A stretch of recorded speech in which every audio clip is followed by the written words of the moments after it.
No te pierdas esta increíble historia. En este video, descubrirás cómo el hijo de un millonario desaparece en un bullicioso mercado y quién se convierte en su inesperado salvador. Prepárate para giros sorprendentes y momentos conmovedores. Recuerda darle like y suscribirte. Comencemos. El dinero podía comprar muchas cosas, pero no la paz. Esa era una lección que Lázaro Montero, magnate de la industria tecnológica y artífice de la compañía Synapse, había aprendido a la fuerza. Su vida, un laberinto de cifras en ascenso y acuerdos multimillonarios, era un castillo de cristal, hermoso a la vista, pero frágil ante la más mínima grieta. Y la grieta más grande en su vida tenía nombre y apellido: Matías, su hijo de 10 años. Matías era un niño curioso, con una mente tan brillante como la de su padre, pero con un alma más libre. Le aburrían los videojuegos de última generación y los circuitos de carreras privados. Su verdadero placer era el mundo real, tangible, imperfecto y lleno de sorpresas. Así que, cuando Lázaro decidió llevarlo a él y a su esposa, Sofía, a explorar el mercado de la ciudad vieja en Marrakech, Matías se sintió en el paraíso. El mercado era una sinfonía de colores, olores y sonidos. El aroma a especias tostadas se mezclaba con el del cuero recién curado y el dulzor de los dátiles. Las alfombras persas, con sus intrincados diseños, se apilaban en torres que parecían desafiar la gravedad. Los encantadores de serpientes, con sus flautas hipnóticas, creaban una banda sonora ancestral. Matías, con los ojos bien abiertos, absorbía cada detalle. Lázaro y Sofía, por su parte, intentaban mantener el ritmo, pero la multitud los empujaba y separaba a cada paso. «Mira, papá», exclamó Matías, señalando con entusiasmo una lámpara de latón que colgaba en un puesto. La luz tenue que emanaba de su interior parecía bailar, proyectando sombras caprichosas que atrapaban su imaginación. «Es como la lámpara de Aladino». Lázaro, sumergido en la pantalla de su teléfono, respondió sin mirar, su voz casi distraída. «Sí, hijo, muy bonita, pero no te alejes. La seguridad nos está siguiendo, pero la multitud es demasiado tarde». Un grupo de turistas con mochilas gigantes se interpuso entre ellos, como un muro impenetrable.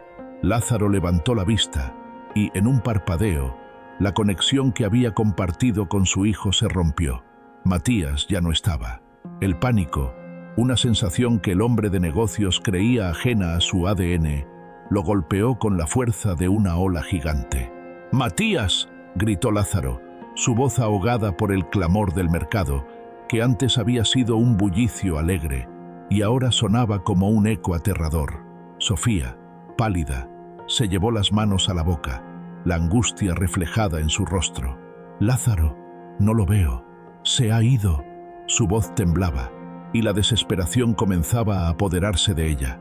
Los siguientes minutos se convirtieron en un borrón de caos y desesperación. Lázaro activó los protocolos de seguridad, su mente trabajando a 1000 por hora. Los hombres de traje, con sus audífonos discretos, se dispersaron por el mercado, pero el laberinto de callejuelas y la marea humana eran un enemigo formidable. El mercado, que segundos antes era un festival de vida, lleno de colores y aromas, se había transformado en una trampa opresiva, un laberinto del que no podía escapar. Mientras el mundo de Lázaro se venía abajo, Matías se encontraba inmerso en su propia aventura. Fascinado por la lámpara brillante, siguió su camino sin darse cuenta de que había perdido de vista a sus padres. La confusión inicial dio paso al miedo, un nudo frío en el estómago que lo aprisionaba. Las caras de la multitud, antes curiosas y amables, se volvieron extrañas y amenazantes. Quiso gritar, pero las palabras se quedaron atrapadas en su garganta. En un intento por encontrar seguridad, se escondió detrás de un puesto de especias, el aroma intenso de canela y cúrcuma envolviéndolo, mientras las lágrimas comenzaban a brotar, mezclándose con su creciente desesperación. En ese rincón, el bullicio del mercado se convirtió en un susurro distante. y la realidad se tornó en un oscuro laberinto del que no sabía cómo escapar. Fue entonces cuando la vio. No era una mujer imponente, ni una figura de autoridad.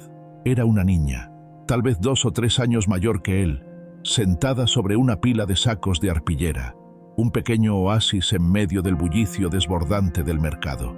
Su cabello, del color del carbón, caía en trenzas sueltas sobre sus hombros, ondeando suavemente con la brisa. Sus ojos, profundos y serenos, lo observaban con una curiosidad que no era ni invasiva ni condescendiente, como si pudiera ver más allá de su angustia. Llevaba ropa sencilla y gastada, pero había una gracia en su porte que desmentía su apariencia. Sus manos, pequeñas y ágiles, tejían una compleja cesta de mimbre, entrelazando los finos hilos con una habilidad que solo se podía adquirir con la práctica. A su lado, un pequeño mono tití se acurrucaba en su hombro, su mirada juguetona contrastando con la calma de la niña. La niña no dijo nada, simplemente extendió la mano hacia él. En su palma no había consuelo, sino un simple dátil, un gesto de generosidad en medio de la confusión. Matías, con la garganta seca y el corazón agitado, lo tomó y lo comió. El dulzor del dátil fue un bálsamo para su pánico, una pequeña chispa de normalidad en un mundo que se había vuelto caótico. ¿Te perdiste?, preguntó la niña en un español con un acento suave y melodioso, como una canción que aliviaba el aire tenso que los rodeaba. Matías asintió, sintiendo las lágrimas a punto de brotar. Mis padres, los perdí. El mercado es así, dijo la niña, encogiéndose de hombros con una sabiduría que desafiaba su corta edad. Es un río. Tienes que saber dónde pisar o te lleva la corriente. Ven conmigo. Conozco un lugar donde puedes esperar. Matías, sin dudarlo y guiado por un instinto primario, la siguió. No había lógica en su decisión, solo una intuición profunda de que esa niña era un refugio en medio de la tormenta. Ella lo guió por pasillos que parecían túneles, a través de patios escondidos y escaleras estrechas que conducían a la azotea. Cada paso que daba con ella era un alivio, un respiro en medio del caos. Desde allí, el mercado se extendía ante ellos como un tapiz de tonos ocres y rojizos, salpicado por el destello de la luz del sol que se filtraba entre los techos. El murmullo de la multitud, que antes había sido ensordecedor, se había transformado en un zumbido distante y pacífico, como el canto de un arroyo que fluye suavemente. Matías sintió que, aunque aún estaba perdido, había encontrado un camino hacia la calma, una pequeña conexión en un mundo que lo había desbordado. «Me llamo Zahara», dijo la niña, mientras se sentaba en el borde de una maceta, sus piernas colgando con despreocupación. El mono, al que llamó Abu, se movió de su hombro al regazo de Matías, ofreciéndole una pequeña mano para que la tomara. La calidez del pequeño animal era reconfortante, y Matías sintió que, a pesar de su situación, algo bueno estaba por suceder. «Soy Matías», respondió, sintiendo una conexión instantánea con el pequeño animal que parecía entender su confusión y su miedo. Zahara no preguntó de dónde venía Matías, ni por qué sus ropas eran tan finas, como si esas cosas no tuvieran importancia en el mundo que compartían. En lugar de eso, comenzó a contarle historias de las familias del mercado, de los trucos para regatear que habían sido transmitidos de generación en generación, de las especias que curaban dolencias y de los secretos que se escondían en las viejas paredes de la ciudad. Matías, que solo conocía un mundo de pantallas y algoritmos, escuchaba fascinado. Zahara le mostró cómo tejer una cesta, entrelazando las fibras con destreza, cómo reconocer un cuero de buena calidad al tacto y al olor, y cómo encontrar los puestos que vendían los dátiles más dulces, esos que parecían tener el sabor de la felicidad. Cada lección era una ventana a un mundo que le era completamente ajeno, pero que le prometía aventuras y descubrimientos. Mientras tanto, la búsqueda de Lázaro se había intensificado hasta convertirse en un frenesí. La policía local, alertada por el equipo de seguridad de Montero, había sellado las principales salidas del mercado, creando un ambiente de tensión palpable. La noticia de la desaparición del hijo de un magnate corría como la pólvora entre los comerciantes y los compradores, llenando el aire con murmullos preocupantes. Lázaro, con la cara descompuesta y llena de angustia, ofrecía una recompensa descomunal a quien le diera una pista, con la esperanza de que alguien, en medio del caos, pudiera ayudarlo. Dale like, suscríbete y comparte. Esto es un secuestro, dijo uno de los oficiales, su tono grave y serio. El chico es una moneda de cambio. Las palabras resonaron en la mente de Lázaro, llenándolo de un miedo profundo. Pero Lázaro sabía que algo no cuadraba. Su hijo no era un trozo de carne en manos de criminales. Su hijo era un alma curiosa, un explorador en un mundo lleno de maravillas. Si se había perdido, no sería por culpa de un secuestrador, sino por su propia sed de descubrimiento, por la atracción de lo desconocido que siempre había llevado en su interior. Aún así, la paranoia era un veneno lento que se filtraba en su mente. El rostro de Matías, con su sonrisa amplia y sus ojos chispeantes, se reproducía en las pantallas de los teléfonos de los lugareños, cada vez más ansiosos por el dinero que podrían ganar. Horas después, cuando la luz del atardecer tiñó el cielo de un naranja intenso, Zahara se levantó, sacudió la tierra de su ropa y miró a Matías con una expresión seria pero amable. «Es hora de ir a casa», dijo, tomando su cesta con la confianza de alguien que conoce los caminos. «¿Vienes?» La invitación era tentadora, un paso hacia lo desconocido que prometía seguridad y compañía. Matías dudó un momento, sintiendo el tirón de su hogar y la incertidumbre del mercado, pero la conexión que había forjado con Zahara y Abu lo impulsó a seguirla. Matías asintió. No quería separarse de ella. En esas horas, la niña le había dado una sensación de seguridad y de pertenencia que su vida, a pesar de todos sus lujos, rara vez le proporcionaba. Zahara lo guió de nuevo a través del laberinto, pero esta vez el camino era diferente, más directo. Lo llevó hasta la plaza principal, donde la multitud se había vuelto más densa y ruidosa que antes. La vista lo impactó. Los focos de las cámaras de televisión iluminaban la escena, y los reporteros se agolpaban en torno a un hombre de traje, con la cara descompuesta y los hombros encorvados. Era su padre. «¡Papá!», gritó Matías, corriendo hacia él. Lázaro, que estaba a punto de colapsar, levantó la vista. Vio a su hijo, sano y salvo, y la sensación de alivio lo inundó. Lo abrazó con una fuerza que Matías nunca había sentido. «Matías, gracias a Dios. ¿Dónde estabas? ¿Quién te trajo? ¿Estás bien?» Matías, aún entre los brazos de su padre, señaló detrás de él. «Ella me encontró, me cuidó».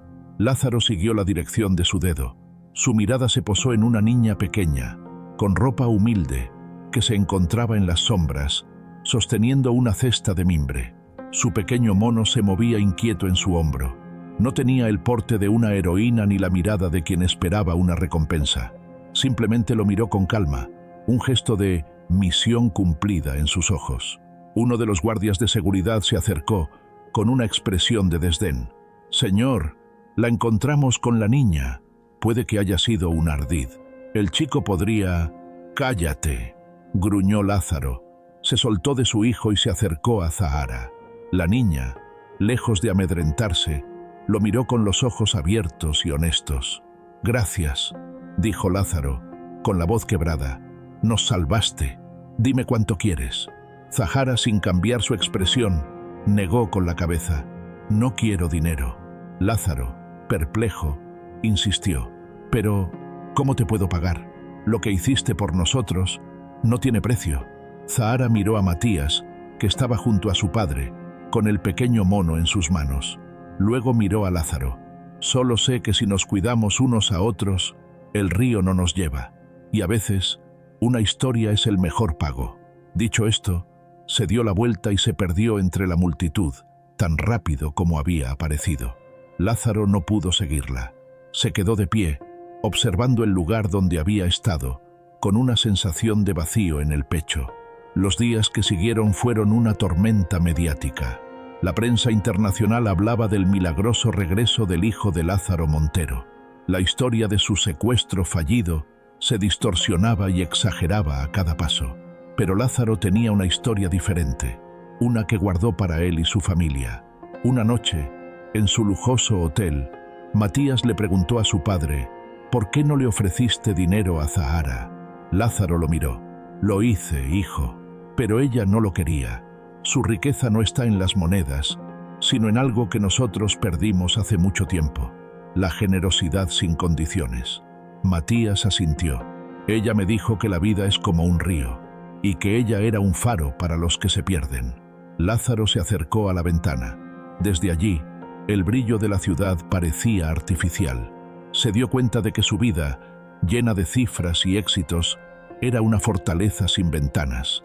Y Zahara, la niña que salvó a su hijo, había abierto una pequeña, por la que entraba la luz de la verdad de que el dinero no era el único valor, y que la bondad, a menudo, venía de donde menos se esperaba. Esa noche, Lázaro Montero, el magnate de Synapse, cerró la brecha en su vida, no con una nueva adquisición, ni con un acuerdo de billones, sino con una simple lección de humildad que le había dado una niña del mercado. La lección de que el verdadero tesoro no es lo que tienes, sino a quién tienes, y que el río de la vida es mejor navegarlo con el corazón que con una cartera. Y Matías, en su corazón, sabía que un día volvería a ese mercado, no para buscar una lámpara mágica, sino para encontrar a Zahara, la niña que le había enseñado que el verdadero tesoro estaba en la amistad y que un dátil, compartido con generosidad, valía más que todos los diamantes del mundo. Si te ha gustado este video, no olvides darle like, suscribirte y activar la campanita de notificaciones para no perderte de nuestros próximos videos. Hasta la próxima.